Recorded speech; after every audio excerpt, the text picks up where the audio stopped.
ولما نسال عليه لقيته ما يخدمش في سفريات دائمه. لما سالت عليه الامين العام للوزاره خاف عليا منه، خاف عليا انا منه، وقريب يترجاني ويقول لي خليك منه. يعني من باب النصيحه، من باب النصيحه، لان السيد كان فرعون متجبر يزدري كل الموظفين زملائه وغايب على مدار العام. ولكن يوم ما رجع وكلمته وجاني، يعني الغريب في الامر لما سالته انت وين كنت؟ قال لي في مهمه في الخارج. انا تعجبت، مهمه في الخارج وانت اطار في الوزاره يعلم بها الوزير ولا الامين العام على الاقل. ففاجأني وقال لي هذه مهام باسم الدوله، واللي الدوله تتجاوز مستواك وانت الوزير. يعني قالها لك مباشره هكذا بهذه العباره، وقد حرصت على ابقائه واقفا. فتذكرت نصيحه تاع الوالد ربي يرحمه، زارني واحد المره وانا مسؤول في بارني، قال لي المسؤول الى زعفك واحد في منصب مسؤول غلبك. تملكته اعصابي، طردته وبعثت طلب انهاء مهامه. طردته من المكتب؟ من المكتب، ودرت في اول لقاء لك به؟ اول لقاء لي به، دام لقاءه معي حوالي 4-5 دقائق، سمعت منه ما قال وطردته من الوزاره. يعني لم تفتح تحقيقا؟ لا الامر لم تسعى الى معرفه من يقف وراءه ومن يحميه؟ لا. لان الان انا هذا الموقف هذا انا خدرتني الغيره على بلادي. احسست بانه شرف الوزاره. مستقيس الدوله كان في محك. شوفوا الموظفين كامل يشوفوا فيه واحد متغول على الدوله باسم علاقاته مع الخارج، باسم علاقاته مع السفراء فرنسا بالجزائر، باسم علاقاته اللي يشهرها يوميا مع شيراك ومع ساركوزي ومع ماكرون. متربب عليهم بالعباره يفهموها الجزائريين. فانا يعني غيرة عن المرفق العمومي وحفاظا على صورة الجزائر والوزاره، قلت يستحيل هذا يبقى في الوزاره يوم. فقمت بطلب اتباع الاجراءات وطلب انهاء مهامه، وارسلتها الى الوزاره الاولى عن طريق السلم التصاعدي. الغريب ايوه الغريب ان احد المسؤولين في الديوان السيد رئيس الحكومه انذاك كلمني بعد التحيه ورئيس النبض، قال لي السيد الوزير انت اقترحت انهاء مهام بوعلام صنصال. قلت له امر عادي من صلاحياتي. قال لي ولكن هو من هو؟ يا سيدي هو من هو؟ قال لي هو كاتب وعارف، ولكن عارف ويعاون الجزائر في المحافل الدوليه في مهمات رسميه، وعلى بالك لو كنا نوقفوه في عاصمه غربيه راح تتزعزع. هذا تهديد ولا تحذير ولا ممكن يعني يحاول، يعني ممكن ما نعرفش السيد. فأولا يجب أن نفهم أن الدولة الجزائرية تخاف غير من ربي. لا تخوفنا لا أمريكا ولا روسيا ولا دولة تخوفنا. عندنا جيش ما شاء الله، فما كانش دولة تخوفنا. يعني صراحة ما عندناش دولة تخوفنا، لا كيان ولا أمريكا ولا والو. فبون القرار قرار إطلاق سراح هذا المدعو صنصال بكل بساطة. الجزائر، الدولة الجزائرية شافت أنه في مصلحة الدولة الجزائرية ترك هذا الإنسان، تركته. نزيدك حاجة أخرى، شكون خير صنصال ولا ألمانيا؟ لمصلحة الجزائر نظن ألمانيا. الجزائر ماهيش سهلة، الجزائر ما تمدش حاجة باطل. هذه النقطة الثانية. أما بالنسبة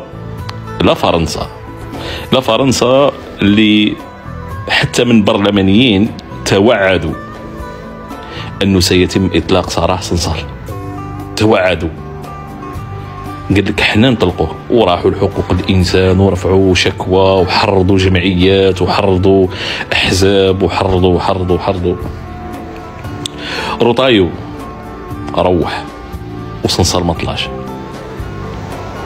اليمين المتطرف وصنصال ما طلعش. ولكن يعني كثرة الضغط على الجزائر بخصوص هذا الإنسان، هذا صنصال، تبون تربطوا علاقة قوية جدا جدا جدا مع رئيس ألمانيا. بعت رسالة جدا محترمة لو كنت تقراها، أن الدولة الألمانية لا تتدخل في الشؤون الداخلية للجزائر وكذا وكذا وكذا. وإحنا من الدوافع الإنسانية اللي خلتنا فقط أنه نديو هذا الإنسان نطلبوه. المدعو صنصال هذا عنده في عمره 81 سنة، عنده مرض السرطان من الدرجة الثالثة، طلع لألمانيا في بلانكار ما يمشيش. فنظن أنه الجزائر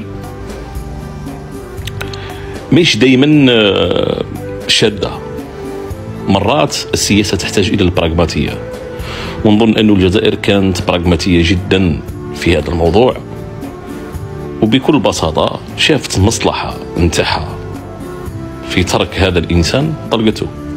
مش ألمانيا قالت لها دوري دارت، لا لا، الجزائر ما تدورش، الجزائر ديما بوجهها. سمعت فنظن أنه الأمر بسيط جدا. الجزائر تعرف متى وأين، تعرف الزمان والمكان. الجزائر الدولة الجزائرية وما تسمح حتى لواحد الجزائر في كل قراراتها، عمرها ما سمعت لواحد. شافت أنه في مصلحة الجزائر أنه هذا الإنسان يروح، طلقته. شافت أنه اختارت أنه علاقاتها مع ألمانيا أحسن من هذا الإنسان، ما نعرف قد يزيد يعيش فقط. أما بالنسبة للحرائق اللي صارت في الجزائر، والله غير وجدوا رواحكم، والله غير الزاقات عليكم، وكم معروفين شكون، واحد واحد. السلام عليكم. On se penche aujourd'hui sur un véritable cas d'école, un paradoxe qui a de quoi laisser perplexe. D'un côté, un écrivain, Boulalem Sansal, présenté en France comme une figure majeure, une conscience.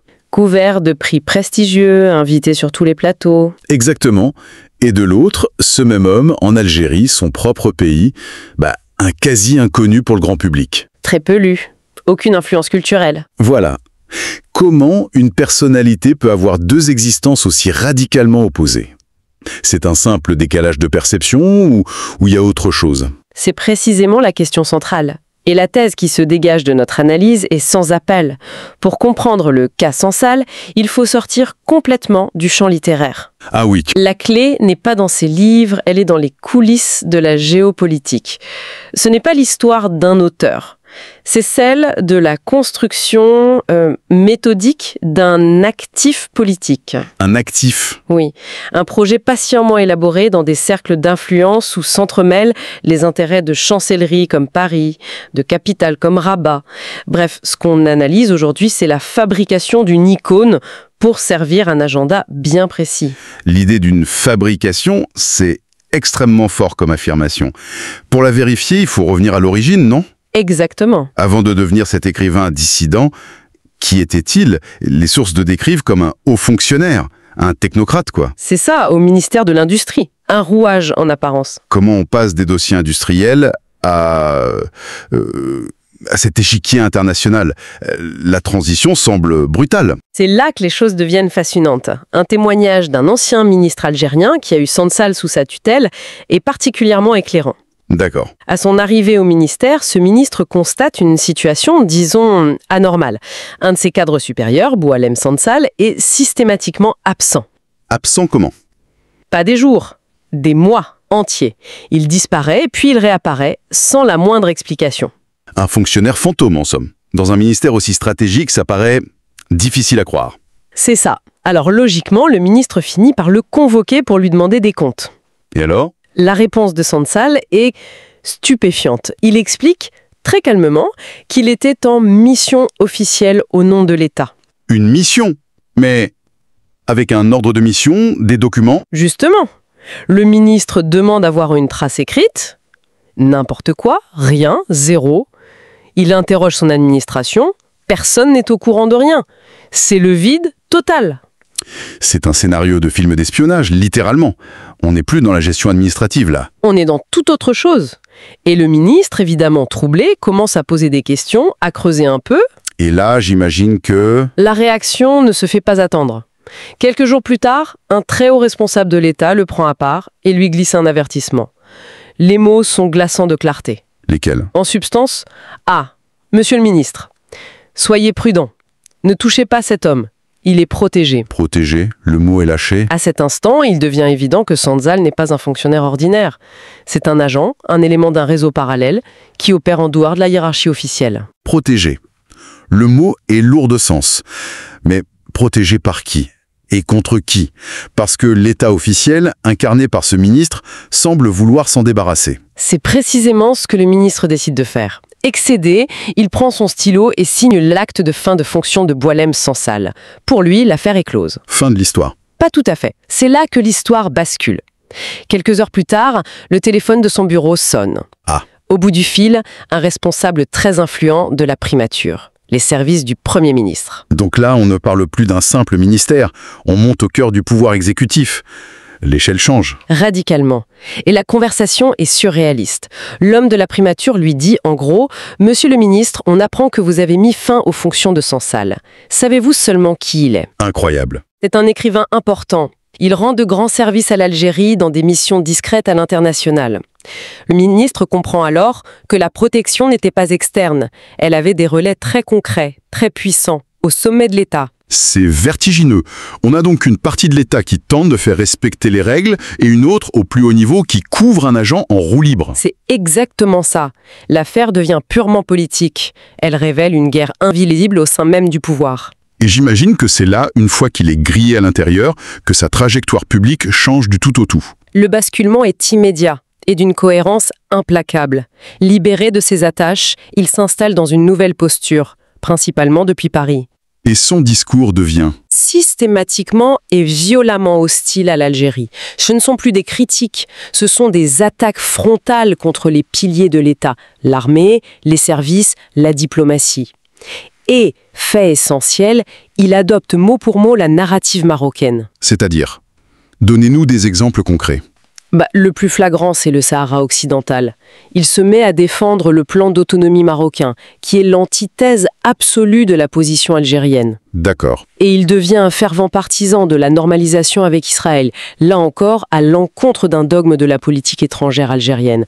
En somme, il devient la voix algérienne que les adversaires de l'Algérie rêvent d'entendre. On voit bien l'utilité stratégique.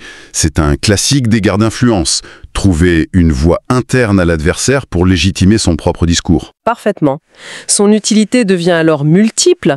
Pour Rabat, c'est une arme de communication inespérée. Un Algérien qui valide la position du Maroc, c'est de l'or. Exactement. Pour certains cercles à Paris, il est la caution culturelle. On critique Alger au nom de la liberté d'expression. C'est plus présentable. Et pour les lobbies pro-israéliens? Il incarne la voix arabe et laïque qui rompt avec le soutien à la cause palestinienne. Il coche toutes les cases, l'outil polyvalent par excellence. Ce qui explique la promotion médiatique, les prix littéraires. C'est une récompense pour service rendu, si on suit cette logique. Mais revenons à la question de départ. Si cette mécanique est si évidente, pourquoi les Algériens, eux, ne sont pas dupes? Pourquoi cette indifférence dans son propre pays? C'est la question clé. Et la raison de cette déconnexion est profonde. Boualem Sansal m'écrit pas pour l'Algérie, ni pour les Algériens. Il écrit pour qui alors? Sa véritable audience, ce sont les rédactions parisiennes, les décideurs politiques européens, les cercles néoconservateurs. Toutes les officines hostiles à Alger. Ces livres, en fait, ce sont des messages politiques déguisés en romans. Une sorte de littérature de commande, mais où les commanditaires sont des entités politiques? C'est une excellente façon de le formuler. Et là, le paradoxe disparaît. D'un côté, en France, au Maroc, une amplification médiatique massive, parce qu'ils servent leurs intérêts. Et de l'autre, en Algérie. Le silence, l'indifférence. Et ce n'est pas de la censure, attention. Il n'est pas interdit. C'est juste du vide. Parce que le lecteur algérien a senti, presque instinctivement, que cet homme ne leur parlait pas. Que son combat n'était pas le leur. Et puis, il y a cet épisode plus tardif, cette fausse arrestation et la médiation franco-allemande. Là, on atteint le sommet de l'absurdité, non? C'est la preuve par l'absurde. Le moment où tout éclate au grand jour. Quand la rumeur de son arrestation circule, la réaction est immédiate et totalement disproportionnée. Paris s'agite, au plus haut niveau. Berlin intervient officiellement. Les médias français le transforment en martyr, en prisonnier politique. Et le Maroc et les autres réseaux en profitent, j'imagine. Évidemment, toute la machine qui le soutient se met en branle de manière parfaitement coordonnée. Il n'est plus traité comme une personne, mais comme un enjeu. Un symbole à activer. Exactement. À ce moment-là, il n'est plus un individu. Il est traité pour ce qu'il est devenu. Une carte maîtresse dans un jeu géopolitique. Un levier à actionner dans le bras de fer entre Alger, Paris et Rabat. Donc si on va jusqu'au bout de la logique, l'histoire de Boualem Sansal, ce n'est pas celle d'un intellectuel dissident. C'est la trajectoire d'un agent d'influence. Identifié, protégé, puis exfiltré sur la scène publique pour être utilisé par des puissances étrangères. C'est l'histoire d'un homme qui a été magnifié par l'étranger. Parce que son œuvre et ses positions ont été écrites contre l'Algérie, et non pour elle. Ce qui nous ramène à notre point de départ. Finalement, le plus grand paradoxe n'est peut-être pas de savoir qui a fabriqué cet écrivain, mais de constater la capacité d'un peuple à sentir, instinctivement, la supercherie. De voir comment toute une société peut rejeter une figure que l'étranger tente de lui imposer. Et ça soulève une question troublante. Quand un auteur n'existe plus que par les intérêts des autres, quand ces livres deviennent des munitions, peut-on encore parler de littérature ? Ou assiste-t-on simplement à une autre forme de guerre, une guerre culturelle ?